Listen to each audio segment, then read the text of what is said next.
Hello, fight fans. Welcome to another episode of More Than a Fight podcast. This is episode 45, dedicated to the world of boxing. I'm your host, Jose Alfredo Alcázar, and this is your co-host. Juan. And behind the camera, we have John. And we're going to kick this one off with the events of today and yesterday. Well, more so press conferences. Juanillo, did you happen to watch either one that took place? I watched the first one. That was on New York. Yeah, New York. I did watch that one. I did watch the face-off on the second one. The face-off on the one today, which is Thursday in LA, that was a little more intense than the other one. Well, of course, sorry, we are talking about Tank Davis and Ryan Garcia in case you guys don't know, but if you're watching this, I would assume you do. And yes, I agree with you. I think this one was definitely more intense. Oh, yeah. Tank, go for it, John. So, yeah, the second one today in LA is the one that you think is more intense. Well, Tank was talking more than... I think I've been seeing him talk more in general. In this past 2 days, I think I've seen him talk more than I've ever really seen him talk before. You know? Yeah, because most opponents can't really get under his skin.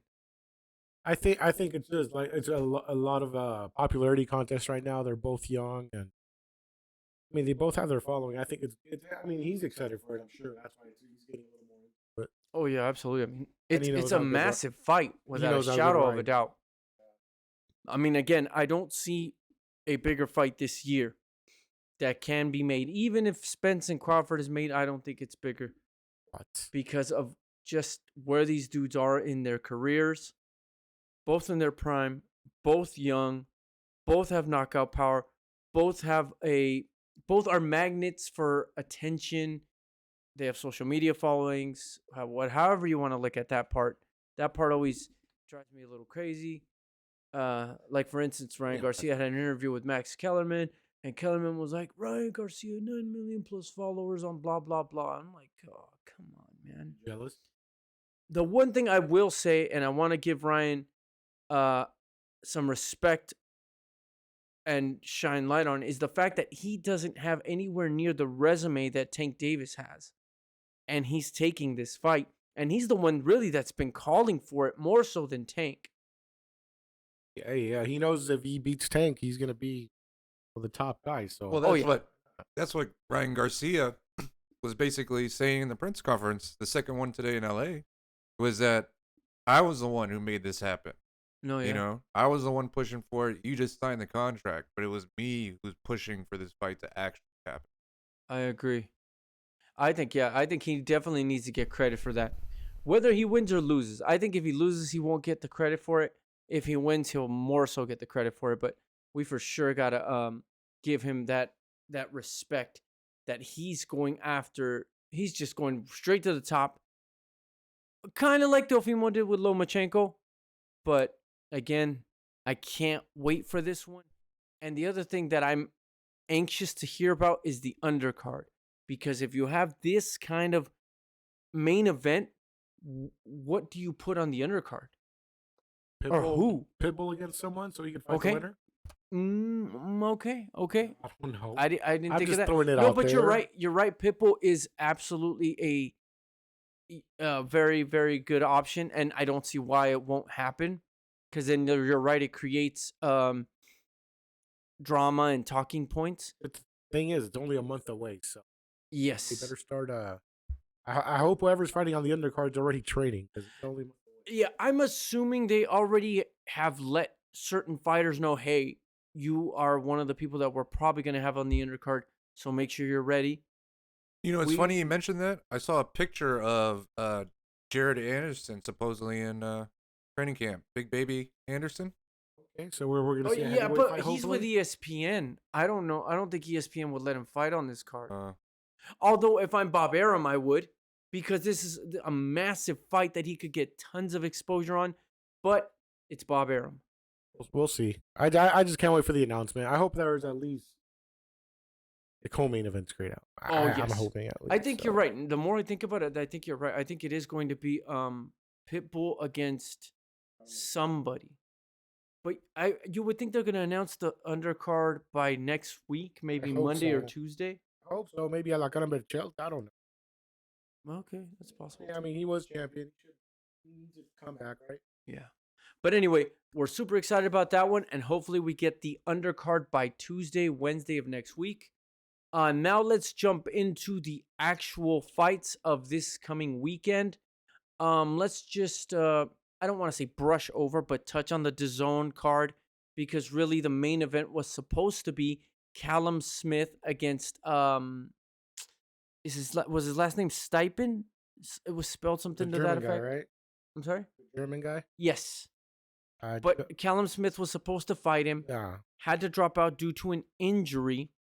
That to me seems a little suspect. The only reason I say that is because all of a sudden now Eddie Hearn is saying that the WBA and IBF are going to make Callum Smith the mandatory fight for Artur Beterbiev. So this happened before. I'm trying to think of who it was that supposedly got injured. Stepien. I'm sorry? Stepien, yeah. Stepien. That was Callum Smith. And he got injured? No. But like you were saying, they made the fight. No. I'm referring to this happened before where supposedly a fighter got hurt, but the reason they said he was injured was because he then became the mandatory for a champion. And I can't think of who it was. It was last year. But anyway, that's what seems to be happening with Callum Smith, which I don't blame Callum for pulling it. I don't like when they do stuff like this, but I understand. It's Artur Beterbiev. It's a shot at the titles. I like that fight better. But yeah. Oh yeah, I agree. Anyway, now this is the main event. Diego Pacheco, who we've seen fight countless times on DAZN, and this will actually be his first time headlining from Liverpool. So he's very young. I want to say he's got 21 fights and 17 knockouts. And he's taking on he was 17-0. Okay, 17-0. Going against 21-3. 14 KOs. Jack Cullen. Mm-hmm. And he'll be Jack Cullen. Oh, the meat cleaver. Been knocked out 3 times, and I expect him to be knocked out for after. So. Yeah, I mean, Pacheco is no joke. At least he's shown he has that potential. He's definitely got power without a shadow of a doubt. And they keep bringing him up. This might be his toughest test so far. So yes, let's see how he does. There you go, 17-0, 14 knockouts. His knockout ratio is obviously very good. He's got the height. He's got potentially the everything, not everything, but potentially he's got star written on him. We won't know, but if he keeps this up. And we also got the homie Campbell hat there, future superstar. Hey man, that's me for you even saying that. And all the other people on there, I don't know. Yeah, no, I mean, I know. Where are we? Brianna Dixon. I don't know. Davies. I've seen Davies fight before. Okay, this is not O'Hara, so No. Robbie Davies Jr. Yeah, I don't know. Yeah, I've seen him fight. Then we got the young ladies, Dixon versus Wilkinson. These are 2 undefeated female boxers from, obviously, they're fighting for the Commonwealth title. Mm-hmm. So this will be a good fight for us to get to know them. Peter McGrail, another fighter I've seen him fight before, up-and-coming fighter. Obviously still very young, still very fresh, and they're building him up. So this is part of that. And he's from Liverpool, so this will be a fight in his backyard. Those are always good and bad, in my opinion, just because you're fighting with your home crowd and you're going to want to do your best because your family and friends are there. But from what it looks like, McGrail is potentially another fighter that can make some noise in the future, especially at bantamweight. So need more of those. And and it's going to be at 2 p.m. Pacific time. Yes, our time. Yeah. Oh, and Johnny Fisher, I believe, is a heavyweight, if I'm not mistaken. Yes. And he brings a lot. He brings a lot of fans. 7 wins, 6 knockouts, undefeated. We've seen him fight. I know you remember him. I probably have. Yeah.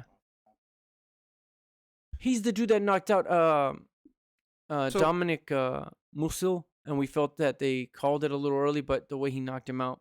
So who wins? Pacheco, Cullen. Pacheco Knocks him out? Yep. I mean, yes. Cullen's been put down or knocked out a few times, so yes. All right. So there'll be some fights on there that we can definitely learn a lot about new fighters that we have not seen. Again, the ladies, 2 undefeated fighters. Peter McGrail continues to come up, and then Johnny Fisher, 7 wins, 6 knockouts, heavyweight, All right. continues to make noise. So there's some fights there that are going to be very interesting. Okay. And then we're moving to Australia, Which will be the main course. starting at 7:45 p.m. Pacific. On Sunday. Okay, I like yes. that. No. Saturday. No, Saturday for us. Saturday for us, so it's Yeah. it's our normal time then. Yeah. Where it's taking place, it will be Sunday. So Yes. Mr. Tszyu versus Harrison. Well, they are fighting for WO welterweight titles, super welterweight, so 154. Yeah. It's not the one Triple G dropped, right? Because he was 160. Yeah, he just did that today. Damn. Wait, what? That's I was just kidding. It's 150. no, but Triple G's 160. Jermell has not vacated any titles. I don't know. It says vacant right there. Patrick Teixeira was the last one? Interim world super welter. Oh, this is interim. Okay, so I hate when they do that shit. so Vacant okay, whoever my wins this ass. one's probably gonna fight the sheriff. But look how they put it on there. That's So it's a championship then. That's clever. Super welterweight world title. No, it's not. It's interim. Because Yeah, then that it's a suggests that Mel. So you're saying gave it's up a false belt. advertising? Yes, it is, assholes. Damn. But Okay. they do that to sell the fight. Well, Anyway, Susan. Tony Harrison against Tim Tszyu. I think Tszyu's taking a risk fighting somebody like Harrison because obviously Tszyu, his goal was to take on Jermell, who would have Obviously. been a difficult fight, period. I don't know if he would have won it. Well, Jermell wasn't fighting, so Harrison was next. He up. got hurt. and he's been champion. That's what I mean. Harrison has that Oh, yeah, that yeah, experience. Harrison's He has very that good. pedigree. He has beaten Jermell. And Harrison's gonna beat Tszyu also. Uh, You will see. well, obviously that's what we're gonna watch. But Yeah. you feel he will. Yep. So you're gonna put some money on. Yep. Okay. I don't think so. But I think this is a risky fight for Tim Tszyu because should he lose, then there goes his shot at being undisputed, which was originally the fight. So I mean, he's got to come through. There's no option. And then if Harrison wins, then he can get another shot at Jermell. So there's some drama there. So it's gonna be a really really good watch. Hopefully excellent. Hopefully. That's And really it, though. then- There ain't nothing there. Yeah, I mean the other people that we have, Nikita Tszyu is the younger brother of Tim Tszyu. He'll be on the card, but obviously he's up and coming, There's nothing. taking on an undefeated guy. I don't know. There's like a bunch of belts. Yeah, I don't like. Alfredo, yeah, call all the belts out. No, but we'll definitely keep an eye on Yeah, some of these look at other that. guys. We got- There's a lot of talent from overseas that we're not Well, familiar and more with. so, Yes. we gotta keep. I'll be looking out for the Australian talent. I know like Yunieski Gonzalez. Ben Mahoney. I've never heard of him, so I'll keep an eye out for Sam him. Goodman? He's undefeated, 13-0, 7 knockouts. Yeah. So Yunieski Gonzalez, he actually the Cuban guy that Oh fought. yeah, he is on the card. Yeah, he's huh? on the card. So actually, I don't care who he's for. The guy he's fighting is 3-0. Australian He's gonna as beat well. him. Well, Gonzalez is gonna beat him. Paolo That'd be interesting. Augusto. Okuso, yeah. He's Australian. He That's a looks different kind of he looks name for an Yeah, he's Polynesian. from Australian. Sydney. Yeah. Okay. Yeah, we know that Uneski's a tough Oh, out, okay. so that'll be another interesting fight. Yeah. All right. No, just a couple things. Well, this is how you discover new fighters. Yeah. So yeah, excellent for the Aussies to be hosting another event. I know they're awesome fight fans, so it'll be exciting. Yep. All right, guys. It's a short one for today as far as boxing, but there'll be a lot of interesting action going on. Please let us know what you think, and what should they do, Juanillo? Comment, like, and subscribe, and we'll see you. For the MMA episode, right? Yes, we'll see We'll you have on that. the next one, and of course, check out our MMA one as well if you're interested in that. Mhm. Thanks, All right. guys. Just bleed.